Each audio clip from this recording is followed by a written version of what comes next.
Bueno, volvemos otra vez a tirar de nuestra hemeroteca, ya que hemos tenido a nuestro compañero Antonio, pues enfermito y confinado con el COVID, pues bueno, y no hemos podido grabar, pero siempre nos viene de maravilla tirar de la hemeroteca, y poder, bueno, irnos 3 años atrás, ¿vale? Algunos habéis hecho ya comentarios, sí, los años pasan para todos, yo también me sorprendo de ello, pero bueno, la palabra de Dios nunca cambia, ¿no? Así lo dijo el Señor, que pasará el cielo y la tierra, pero mi palabra no pasará. Así que bueno, retomamos otra vez nuestra hemeroteca para el programa de esta semana. Así que bueno, esperamos pronto retomar ya las grabaciones actuales y continuar. Así que bueno, nada, disfrutar de este programa, tanto como cuando lo hicimos en su momento, y ahora siempre es bueno volverlo a ver. Así que nada, adentro este programa retomado de nuestra hemeroteca.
Bueno, hemos empezado con la pesca, que es algo que seguro que para muchos de nosotros hoy puede ser un ocio, un entretenimiento. Todavía hay gente que vive de esto. Pero vamos a ver que Jesús llamó a gente en ese momento que eran pescadores. Hoy la palabra de Dios nos va a hablar de dejar las redes, de remar mar adentro. Y es verdad que es un lenguaje muy de pesca. Pero vamos a ver que Jesús quiere decirnos algo más profundo. Así que bueno, bienvenidos al programa de hoy, que no nos hemos saludado. Y hoy vamos a hablar de dejar las redes. Así que, bueno, ¿vamos entrando en calor? Venga, vamos a la iglesia. Lectura del Santo Evangelio según San Lucas, capítulo 5, versículos del 1 al 11. En aquel tiempo, la gente se agolpaba en torno a Jesús para oír la palabra de Dios. Estando él de pie junto al lago de Genesaret, vio 2 barcas que estaban en la orilla. Los pescadores que habían desembarcado estaban lavando las redes. Subiendo a una de las barcas, que era la de Simón, le pidió que la apartara un poco de tierra. Desde la barca, sentado, enseñaba a la gente. Cuando acabó de hablar, dijo a Simón: «Rema mar adentro y echad vuestras redes para la pesca». Respondió Simón y dijo: «Maestro, hemos estado bregando toda la noche y no hemos recogido nada, pero por tu palabra echaré las redes». Y puestos a la obra, hicieron una redada tan grande de peces que las redes comenzaban a reventarse. Entonces hicieron señas a los compañeros que estaban en la otra barca para que vinieran a echarles una mano. Vinieron y llenaron las 2 barcas, hasta el punto de que casi se hundían. Al ver esto, Simón Pedro se echó a los pies de Jesús diciendo: «Señor, apártate de mí, que soy un hombre pecador». Y es que el estupor se había apoderado de él y de los que estaban con él por la redada de peces que habían recogido. Y lo mismo les pasaba a Santiago y Juan, hijos de Zebedeo, que eran compañeros de Simón. Y Jesús dijo a Simón: «No temas, desde ahora serás pescador de hombres». Entonces sacaron las barcas a tierra y dejándolo todo, los siguieron. Palabra del Señor. Bien. La semana pasada hablábamos del tema de la elección, esta elección que Dios había hecho con el profeta Jeremías y que aquí se plasma en la vocación de los primeros apóstoles. Hay un contexto en esta elección de hoy, es un caso concreto, y es que Dios entra a llamarnos en nuestro ambiente, en las cosas que nosotros hacemos. Pero fíjate una cosa, Abraham no tenía hijos, no tenía tierra, Moisés llama Dios a través de Moisés a un pueblo de esclavos, y ahora Dios podría haber llamado a Pedro o a los otros apóstoles en cualquier otro momento, pero los llama en un momento en el que están repasando las redes después de un momento de frustración, de un momento donde su esfuerzo no ha llegado a ninguna parte. Llevan toda la noche, no han pescado nada. Si alguien sabe de pesca, sabéis que ese es el momento de pescar, la noche, de día no tanto. Y ahí es donde Dios entra. Generalmente, Dios nos llama cuando tú y yo ya no tenemos nada que perder. Y a veces la vida se nos tiene que acabar el vino, como veíamos otras veces, o estar toda la noche tirando redes para que podamos quizá abrir un poquito el oído. Luego hablaremos de que todos somos muy fuertes, pero nos damos cuenta que llega un límite. Entonces, en este contexto, Dios llama a Pedro y a los otros apóstoles. No tienen nada que perder. Total, el Señor viene y les viene a cambiar. Vamos entonces a ver tres cosas de este pasaje. Lo primero, Dios se sube a la barca de Pedro y lo que le dice es rema mar adentro.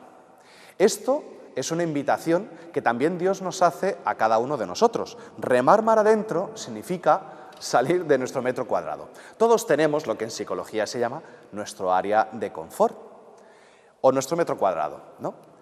Este metro cuadrado, este área de confort, es nuestro refugio. Estamos dentro de lo que controlamos, sabemos qué hacer en esos casos y sabemos dominar las situaciones. Como decíamos, Pedro tiene que remar mar adentro y tiene que fiarse de Dios. Por eso hoy la primera enseñanza que nos hace este pasaje es descubrir que Dios nos invita a lo mejor a hacer lo mismo que hemos hecho toda la vida, pero a hacerlo en su nombre. ¿Cuántas cosas, situaciones, personas tú y yo damos ya por cerradas? Igual que Pedro, Señor, llevamos toda la noche, ¿ya para qué lo voy a hacer? ¿Ya para qué me voy a sentar a hablar otra vez con mi hijo? ¿Ya para qué voy a hablar otra vez de este tema si ya le he dicho a mi mujer o a mi marido que esto es así, etcétera, ¿no? Todos tenemos un montón de libros cerrados que hemos cerrado nosotros. Pero Dios nos dice, echa las redes otra vez, rema mar adentro. Vas a hacer lo mismo, pero lo vas a hacer en mi nombre, porque yo te lo mando. Y por tanto, es el primero que nos trae este Evangelio, remar mar adentro, salir de nuestro área de confort, de nuestra zona, pues nuestro metro cuadrado. Segunda cosa, es verdad que cuando nos fiamos de Dios, las cosas cambian. Hay una parte que San Pedro le dice el Señor, bueno, hemos estado pescando toda la noche y no hemos logrado nada, pero en tu nombre echaré las redes. San Pedro le deja caer a Dios lo que tú y yo hacemos muchas veces. Señor, ¿las cosas no podrían ser de otra forma? ¿Me vas a explicar tú a mí? No olvidemos que Jesús es hijo de un carpintero, pero San Pedro es el que es el especialista de la pesca. ¿Me vas a enseñar tú a mí a cómo hay que pescar? Todos necesitamos tener la humildad suficiente para saber que Dios sabe mejor que yo, aunque yo crea que sé mejor cómo tendrían que hacerse las cosas. Y tercero y último, Dios le dice a Pedro, después de este milagro que él dice, Señor, aléjate de mí que soy un hombre pecador. Él ha visto que ha sido Dios el que ha actuado en ese milagro. Dios le dice, no tengas miedo, a partir de ahora vas a ser pescador de hombres. Esto, que es para nosotros tan común, pues todas estas vueltas, al final, es lo que Dios hace para llamar a Pedro y mandarlo a ser pescador de hombres. Hemos visto al inicio este vídeo de pesca donde se ve cómo en el anzuelo hay que poner algo, ¿no? Un gusano o algo de comida, pero para ser pescador de hombres, ¿yo qué pongo en el anzuelo? Todos seguro que hemos tenido la experiencia de que hemos querido hablar de Cristo a alguien y quisiéramos saber yo qué le digo para convencerlo. Pues ese es un error muy grande, porque el Señor nos llama a ser pescadores, a tirar la red. Pero no soy yo el que hago que el pez entre dentro. Yo no puedo convencer a la gente, pero sí puedo poner una cosa en el anzuelo. Para pescar peces, yo me acuerdo cuando íbamos de pesca en el pueblo, que nos íbamos al pantano, hacíamos una masilla con miga de pan, azafrán, sal, etcétera, o poníamos lombrices. Y nos preparábamos, según lo que queríamos pescar, poníamos algo en el anzuelo. ¿Qué hay que poner en el anzuelo para pescar hombres? Pon tu corazón, pon tu experiencia. Y por eso Cristo, antes de elegir a Pedro, le hace vivir la experiencia de la frustración del no tener fruto y de que en su nombre sí hay un fruto. Y eso no tiene ni trampa ni cartón. Realmente, ¿qué es lo que nosotros podemos llevar nuestra experiencia? No sé si recordáis a este hombre que era ciego, que el Señor de nacimiento, que el Señor curó y que lo interrogaban una y otra vez. ¿Pero qué ha hecho Dios contigo? ¿Qué ha hecho Dios contigo? Al final llega un momento que este ciego dice, mira, yo no sé quién es ni cómo lo ha hecho. Yo solo sé que era ciego y ahora veo. Y realmente cuando Cristo acontece en nuestra vida, podemos ser pescadores de hombres desde mi experiencia. Yo creo que a todos nos ha pasado que podemos argumentar mucho sobre la existencia de Dios, sobre la Iglesia, temas de moral, pero llega un momento que lo que convence es tu vida. Haber experimentado lo que es el sinsentido de la vida y que Cristo a mí me ha resucitado, me ha dado sentido a la vida, donde yo tenía redes vacías, le ha dado contenido y eso es una realidad. Muchos de vosotros podéis ser testigos de que vuestro matrimonio está en pie por Jesucristo, que tu vida tiene un sentido por Jesucristo. Muchos de vosotros habéis salido del alcohol, de las drogas, por Jesucristo. Y esos son cebos que tú puedes poner perfectamente en el anzuelo para ser pescadores de hombres. Es tu vida, es tu historia. Y frente a eso, nadie tiene nada que objetar. Así que bueno, el Señor también nos llama a ser pescadores de hombres. No hay que tener miedo, hay que dejar las redes. Muchas veces necesitamos dejar pues tantas cosas que tenemos, tantas preocupaciones, y simplemente fiarnos del Señor y remar mar adentro. Que así sea.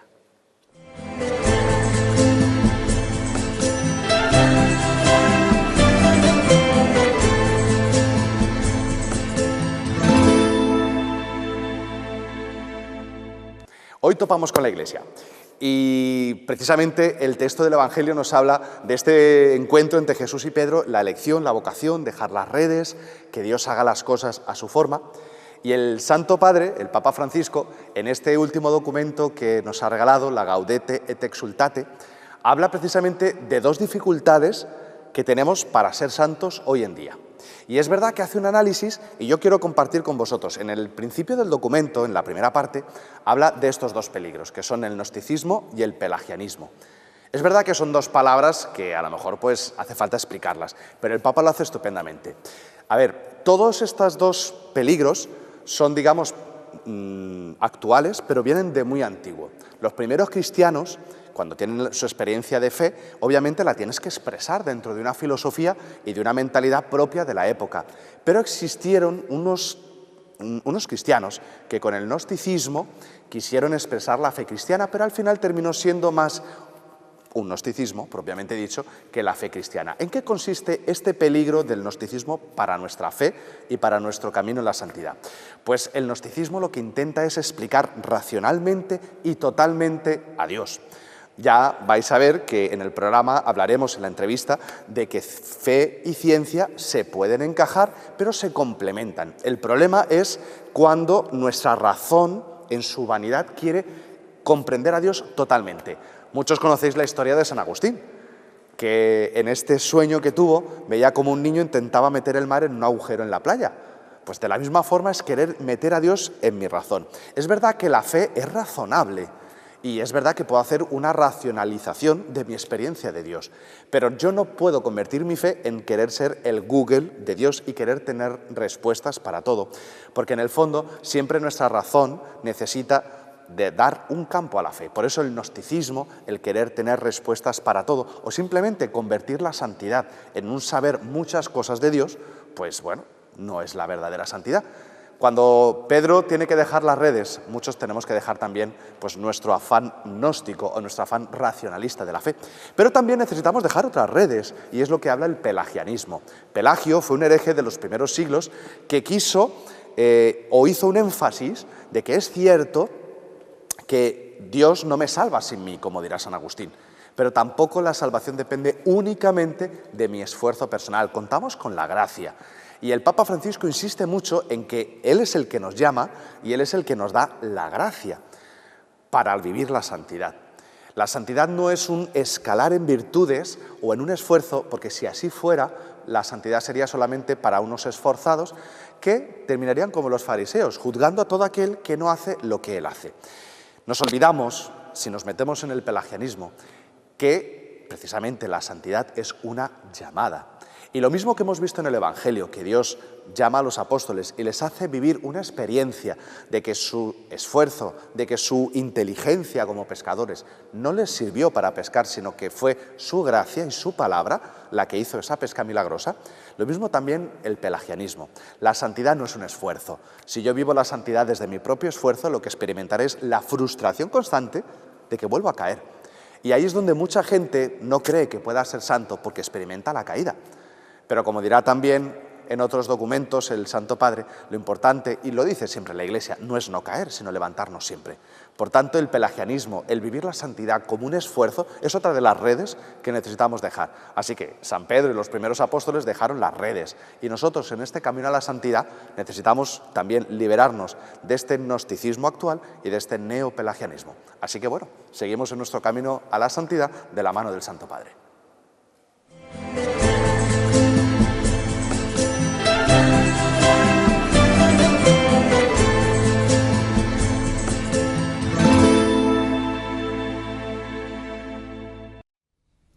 Bien, continuamos con esta sección de ser un católico sin vergüenza, no tener complejos ni tener miedo de poder unir nuestra fe con nuestra profesión o incluso con la ciencia, como hablábamos la semana pasada. Seguimos con José Luis Solano, que fue nuestro invitado la semana pasada, y que, como hablábamos cuando terminamos de grabar, pues esto nos da para muchísimo, ¿no? Porque hablar de ciencia, de fe, son dos ámbitos, ¿no? que son muy distintos, ¿no? Y que muchas veces el error es quererlos mezclar, ¿no? Al respecto, ¿qué podrías decir tú? Pues efectivamente eso, o sea, la ciencia y la teología tienen sus propios campos de conocimiento, de saber, son autónomos, y efectivamente la Biblia no podemos verla desde un punto de vista, no es una narración científica, Ajá. histórica, hiperliteral de la creación. No es la intención, el que escribió la Biblia, exactamente, tiene un carácter marcadamente teológico y tiene su propio campo de conocimiento. La ciencia pues también es autónoma y tiene su propio campo, su método científico, su campo de investigación, y está bien que sean así, que sean efectivamente autónomas, como hemos dicho.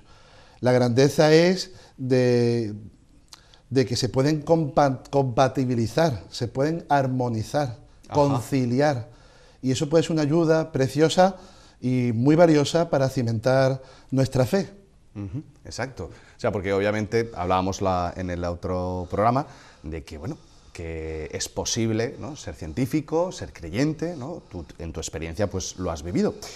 Y bueno, ya ha habido un motivo, algo que de ser estudiante de física, físico y profesor de matemáticas, has dado un salto a la literatura y te has puesto a escribir libros, ¿no? ¿Por qué? Si aburrido no estás, ¿no? Entre tus tareas de evangelización, padre de familia, esposo, docente, no te sobra el tiempo. ¿Por qué has querido escribir estos libros? La verdad es que ha sido el Señor el que me ha metido, como dice el Papa Francisco, en este lío.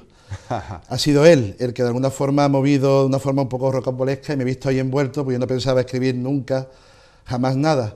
Pero lo que sí me ha movido es principalmente hacer un servicio a la Iglesia. Ajá.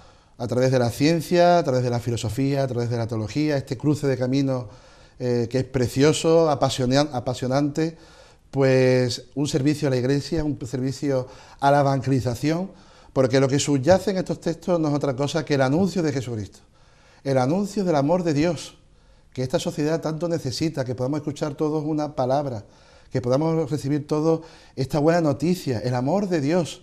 Se puede ver a través de la ciencia, se puede ver a través de la teología, se puede también, ¿por qué no?, como telón de fondo, ver a través de la filosofía. A través de este conjunto, a través de este cruce de caminos, a través de esta conciliación, también puede ser una herramienta valiosísima, preciosa, Ajá. un bello instrumento para anunciar a Jesucristo, para anunciar el amor de Dios, que realmente nos ama, que tiene un amor inmenso por nosotros, que no hemos sido creados, digámoslo así, de cualquier manera, que somos hijos de Dios, que tenemos un Padre en el cielo que vela por nosotros y que es nuestro creador, nuestro hacedor, y que nos tiene un amor realmente impresionante, infinito, incondicional.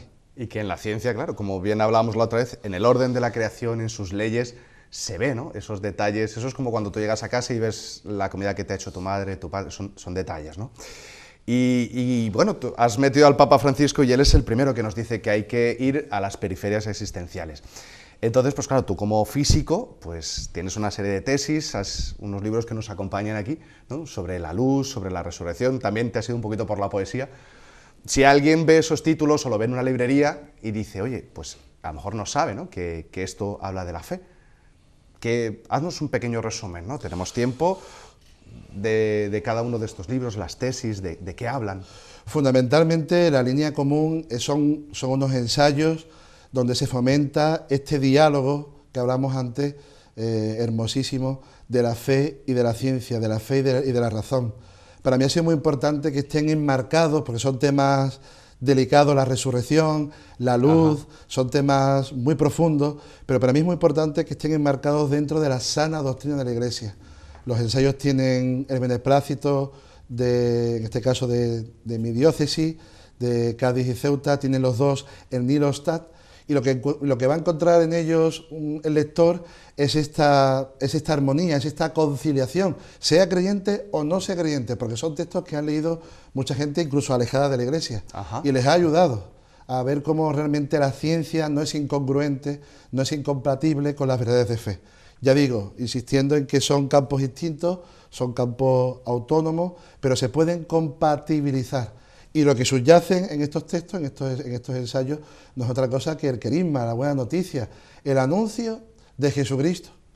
Una persona que lea estos textos se va a encontrar con el amor de Dios. Una persona que ahonde, que profundice en estos textos, se va a encontrar, va a experimentar a Jesucristo, que es una persona que está viva, la esperanza, la certeza, la vida eterna, la resurrección. Algo realmente maravilloso, porque lo que pretende en definitiva es ser un instrumento, como decíamos antes, para la evangelización, para anunciar realmente en estos tiempos tan recios que corren, ¿verdad?, el amor de Dios, el amor de Jesucristo. Sí.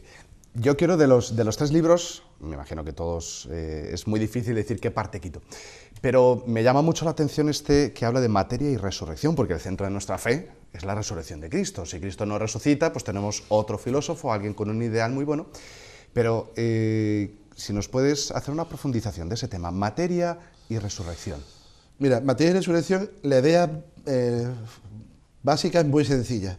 Cuando uno estudia las leyes de la física moderna, me refiero a la teoría de la relatividad y la mecánica cuántica, que son dos campos muy apasionantes, muy interesantes, y estudia un poquito, profundiza un poquito, es lo que decía antes, las propiedades que tiene la materia, que nos dice la ciencia, que nos dice la ciencia, te quedas realmente sorprendido, porque te das cuenta que la descripción que hace la ciencia de la materia no es para nada incompatible con la descripción que hace la Iglesia de los cuerpos resucitados, de los cuerpos gloriosos.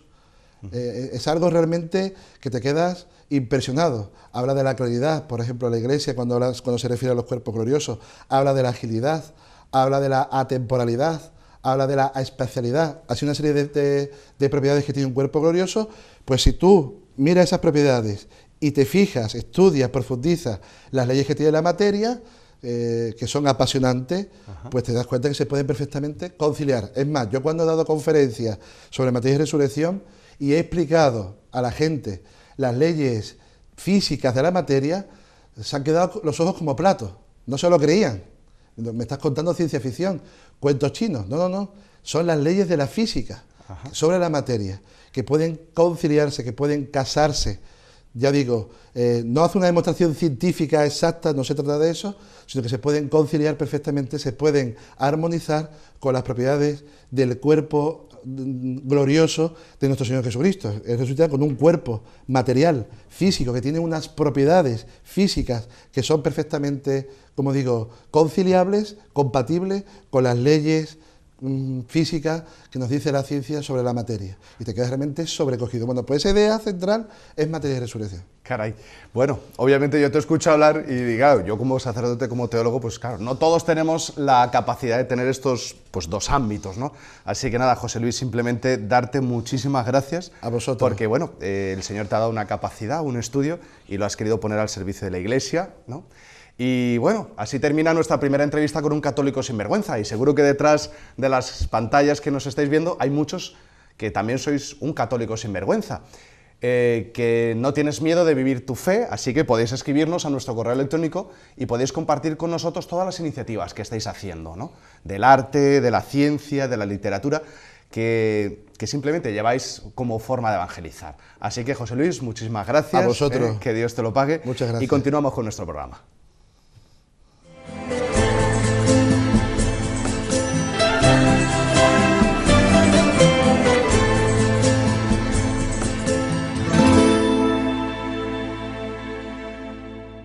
Bien, hoy repasando las redes, hablábamos el otro día de todas esas noticias falsas o esos bulos de mensajes del Santo Padre o simplemente informaciones que no tenemos la veracidad ni la certeza de que son ciertas. Entonces, vamos a ir visitando poco a poco en los próximos programas algunas páginas que nos pueden ayudar o que nos pueden ofrecer información segura. Bien, hoy quiero compartir con vosotros la página oficial de las noticias del Vaticano. Así que, como siempre, atentos a la pantalla, vamos a escribir la dirección news, news.va. Muy bien. Escribimos la dirección y lo primero que nos hace es un pantallazo de noticias varias. Vamos a repasar un momentito la página de arriba para abajo, ¿vale? Entonces, la primera parte nos habla de las noticias del Papa, si queremos ver las noticias especialmente del Papa, sobre el Vaticano, sobre la Iglesia, sobre el mundo, ¿vale? En la portada principal tenemos un poquito de todo. Entonces, por ejemplo, todos los discursos del Papa, las actividades, vamos bajando y vamos viendo pues que hay de todo tipo, ¿no? Sobre la rueda de prensa del Papa, viniendo de la JMJ de Panamá, etcétera, ¿vale? Vamos a ver que hay un primer apartado debajo, es precisamente con todas las noticias de esta JMJ de Panamá que acaba de celebrarse. Vemos aquí todas las... puedes hacer clic en la noticia que más te interese y debajo tenemos también otra parte que es muy importante, que son todas las audiencias del Papa, todos los ángelus o la misa en Santa Marta. Puedes entrar, por ejemplo, en el ángelus, hacemos clic y tenemos el ángelus, el último, el del 20 de enero del 2019. ¿Que quieres verlo? Aquí tienes el vídeo, ¿vale? Está todo en plataforma de YouTube, de modo que podéis verlo prácticamente desde el móvil o desde el ordenador. Todo esto pues, nos tiene informadísimos sobre la actividad del Santo Padre, del Vaticano, etc. Y como siempre vais a ver que todas estas páginas web tienen pues, muchas más aplicaciones complementarias. Tienes el Facebook, el Twitter, ¿no? E incluso el Instagram del Santo Padre. Y también, pues la palabra del día, el santo del día, oraciones, etc. Y abajo del todo, pues tenéis muchas más complementaciones. En fin, son muchas páginas las que la Iglesia Católica tiene para fiarnos o para buscar información verídica. Así que, bueno, no os dejéis llevar por todo lo que te manden por el WhatsApp o por las redes sociales. Verificad que sea realmente del Santo Padre, porque muchas veces queriendo evangelizar a través de las redes, lo que hacemos a veces es liarla peor. Así que nada, aquí os dejo Vatican News, news.va, ¿vale? Es la página de hoy, para que no tengamos excusa de estar informados sobre nuestra Iglesia. Bueno, pues esto ha sido todo por hoy. Es curioso que muchas veces pensamos que para seguir al Señor tenemos que prepararnos y llevar cosas, pero ya hemos visto hoy que simplemente es dejar redes, dejar criterios y dejar muchas veces esquemas y concepciones falsas. Así que bueno, espero que hayáis disfrutado de todo nuestro programa de hoy. Así que nada, nos vemos en la próxima. Seguimos esperando vuestros mensajes. Nos esperamos. ¡Ay, espera! Miguel Ángel, vaya usted con Dios, hombre, por favor.